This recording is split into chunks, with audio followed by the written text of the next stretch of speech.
ಶಿವಮೊಗ್ಗ ಜಿಲ್ಲೆಯಲ್ಲಿ ಶಂಕಿತ ಡೆಂಗಿಗೆ ಮಹಿಳೆ ಬಲಿ. ಬೀದರ್ ಉತ್ತರ ಕನ್ನಡ ಜಿಲ್ಲೆಯಲ್ಲೂ ಮಹಾಮಾರಿ ಆರ್ಭಟ.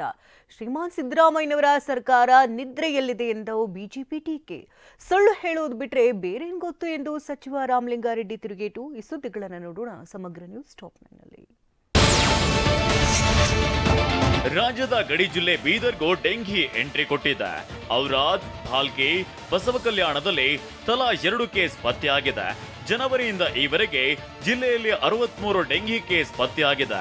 ಅತ್ತ ಉತ್ತರ ಕನ್ನಡ ಜಿಲ್ಲೆಯಲ್ಲೂ ಕೂಡ ಡೆಂಗಿ ಕೇಸ್ಗಳು ಏರಿಕೆಯಾಗಿದ್ದು, ಜಿಲ್ಲೆಯಲ್ಲಿ ಈವರೆಗೆ 126 ಡೆಂಗಿ ಪ್ರಕರಣಗಳು ಪತ್ತೆಯಾಗಿದೆ. ಮಳೆ ಪ್ರವಾಹದ ನಡುವೆ ಡೆಂಗಿ ಮಹಾಮಾರಿ ತಡೆಯಲು ಆರೋಗ್ಯ ಇಲಾಖೆಗೆ ಸವಾಲಾಗಿದೆ. ಶಿವಮೊಗ್ಗ ಜಿಲ್ಲೆಯ ಶಿಕಾರಿಪುರ ತಾಲೂಕಿನ ಶಿರಾಳಕೊಪ್ಪದಲ್ಲಿ ಡೆಂಗಿ ಜ್ವರ ಉಲ್ಬಣಿಸಿದೆ. ಈ ಹಿನ್ನೆಲೆಯಲ್ಲಿ ನಿನ್ನೆ ಬಿಜೆಪಿ ಶಾಸಕ ಬಿವೈ ವಿಜಯೇಂದ್ರ ಭೇಟಿ ನೀಡಿದ್ರು. ಈ ವೇಳೆ ಅನಾರೋಗ್ಯ ಪೀಡಿತರಿಗೆ ವೈದ್ಯರು ಉತ್ತಮ ಚಿಕಿತ್ಸೆ ನೀಡಬೇಕು, ಅನಗತ್ಯವಾಗಿ ಖಾಸಗಿ ಆಸ್ಪತ್ರೆಗಳಿಗೆ ಶಿಫಾರಸು ಮಾಡಬಾರದು, ಬಡವರಿಗೆ ಸಾಧ್ಯವಾದಷ್ಟು ಸರ್ಕಾರಿ ಆಸ್ಪತ್ರೆಯಲ್ಲೇ ಚಿಕಿತ್ಸೆ ನೀಡಿ ಎಂದು ಸಮುದಾಯ ಆರೋಗ್ಯ ಕೇಂದ್ರದ ವೈದ್ಯರಿಗೆ ವಿಜಯೇಂದ್ರ ಸೂಚನೆ ನೀಡಿದ್ರು. ಕಾಂಗ್ರೆಸ್ ಸರ್ಕಾರದ ಬೇಜವಾಬ್ದಾರಿಯಿಂದ ಡೆಂಗಿ ಡಂಗೂರ ಬಾರಿಸುತ್ತಿದೆ ಅಂತ ಬಿಜೆಪಿ ಆಕ್ರೋಶ ವ್ಯಕ್ತಪಡಿಸಿದೆ. ಟ್ವೀಟ್ ಮೂಲಕ ಸಿಎಂ ಸಿದ್ದರಾಮಯ್ಯ ಸರ್ಕಾರವನ್ನ ತಿವಿದಿರೋ ರಾಜ್ಯ ಬಿಜೆಪಿ ಘಟಕ ಡೆಂಗಿ ಜ್ವರ ನಿಯಂತ್ರಣಕ್ಕೆ ಸರ್ಕಾರ ಯಾವುದೇ ಕ್ರಮ ಕೈಗೊಂಡಿಲ್ಲ, ಇದೊಂದು ಆರೋಗ್ಯ ತುರ್ತು ಅಂತ ಸರ್ಕಾರ ಘೋಷಿಸಿಲ್ಲ, ರೋಗ ತಹಬದಿಗೆ ತರಲು ಬೇಕಾದ ಕಡೆ ಗಮನವೂ ಹರಿಸಿಲ್ಲ, ಶ್ರೀಮಾನ್ ಸಿದ್ದರಾಮಯ್ಯನವರ ಸರ್ಕಾರ ಗಾಢ ನಿದ್ರೆಯಲ್ಲಿದೆ ಅಂತ ಟ್ವೀಟ್ನಲ್ಲಿ ಕಿಡಿಕಾರಿದೆ. ಡೆಂಗಿ ನಿಯಂತ್ರಣಕ್ಕೆ ಟಾಸ್ಕ್ ಫೋರ್ಸ್ ರಚನೆಗೆ ಸಿಎಂ ಸಿದ್ದರಾಮಯ್ಯ ಸೂಚನೆ ನೀಡಿದ್ದಾರೆ.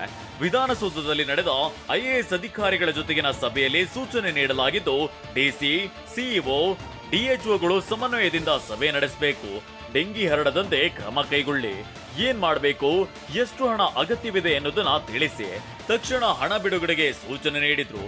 ಡೆಂಗಿ ಹರಡದಂತೆ ನೋಡಿಕೊಳ್ಳಿ ಅಂತ ಸೂಚನೆ ನೀಡಿದ್ದಾರೆ. ಡೆಂಗಿ ನಿಯಂತ್ರಣಕ್ಕೆ ಆರೋಗ್ಯ ಸಚಿವರು ಕ್ರಮ ಕೈಗೊಂಡಿದ್ದಾರೆ ಅಂತ ಸಚಿವ ರಾಮಲಿಂಗಾರೆಡ್ಡಿ ತಿರುಗೇಟು ನೀಡಿದ್ದಾರೆ. ಬೆಂಗಳೂರಿನಲ್ಲಿ ಮಾತನಾಡಿದ ಅವರು, ಮಳೆಗಾಲದ ಸಂದರ್ಭದಲ್ಲಿ ಅಲ್ಲಲ್ಲಿ ಡೆಂಗಿ ಜ್ವರ ಕಾಣಿಸಿಕೊಳ್ತಿದೆ, ಆದ್ರೆ ಈ ಬಾರಿ ಸ್ವಲ್ಪ ಜಾಸ್ತಿ ಉಲ್ಬಣಿಸಿದೆ.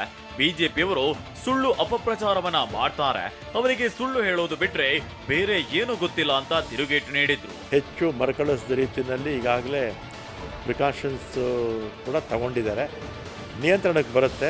ಆದರೆ ಬಿ ಜೆ ಪಿಯವ್ರಿಗೆ ಗೊತ್ತಲ್ಲ, ಬರೀ ಸುಳ್ಳು ಹೇಳ್ಕೊಂಡು ಅಪಪ್ರಚಾರ ಮಾಡ್ತಾ ಇದ್ದಾರೆ ಅಷ್ಟೇ. ಸಿ ಎಮ್ಮು ಕೂಡ ನೆನ್ನೆ ಭಾಳ ಸ್ಪಷ್ಟವಾಗಿ ಡೈರೆಕ್ಷನ್ಸು ಕೊಟ್ಟಿದ್ದಾರೆ. ಅದಕ್ಕೆ ಮುಂಚೆನೇ ನಮ್ಮ ಆರೋಗ್ಯ ಮಂತ್ರಿಗಳು ಎಲ್ಲ ಪ್ರಿಕಾಷನ್ಸು ತಗೊಂಡಿದ್ದಾರೆ. ಪ್ರತಿ ಜಿಲ್ಲೆಗಳಲ್ಲಿ ವನ ಮಹೋತ್ಸವದಲ್ಲಿ ಸಕ್ರಿಯವಾಗಿ ಕೈಜೋಡಿಸಬೇಕು ಅಂತ ಸಿಎಂ ಸಿದ್ದರಾಮಯ್ಯ ಸೂಚನೆ ನೀಡಿದ್ದಾರೆ.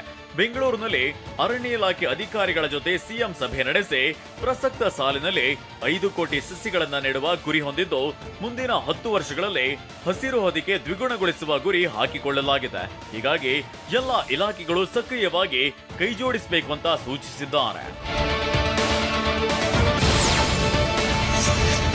ಚಿತ್ರದುರ್ಗದ ಸರ್ಕಾರಿ ಮೆಡಿಕಲ್ ಕಾಲೇಜಿಗೆ 15 ಲಕ್ಷ ದಂಡ ಹಾಕಲಾಗಿದೆ.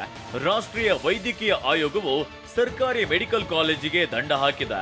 ಸುಸಜ್ಜಿತ ಕಾಲೇಜು, ಹಾಸ್ಟೆಲ್ ಕಟ್ಟಡ ನಿರ್ಮಾಣ ಆಗಿಲ್ಲ, ವಿದ್ಯಾರ್ಥಿಗಳಿಗೆ ಹಾಸ್ಟೆಲ್ ವಸತಿ ನಿಲಯ ನಿರ್ಮಾಣವಾಗಿಲ್ಲ, ತಾತ್ಕಾಲಿಕ ಕಟ್ಟಡಗಳಲ್ಲೇ ಕಾಲೇಜು ಹಾಸ್ಟೆಲ್ ವ್ಯವಸ್ಥೆ ಮಾಡಲಾಗಿದೆ.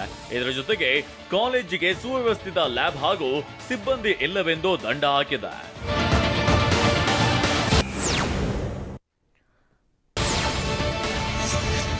ಕಳೆದ ವಾರ ದಾವಣಗೆರೆ ನಗರದ ಹಳೆ ಕುಂದವಾಡದಲ್ಲಿ ಮಸೀದಿಗೆ ನುಗ್ಗಿ ವಸ್ತುಗಳನ್ನ ಕದ್ದೊಯ್ದಿದ್ದ ಖದೀಮರು ನಿನ್ನೆ ರಸ್ತೆ ಬದಿ ಬಿಸಾಡಿ ಹೋಗಿದ್ದಾರೆ.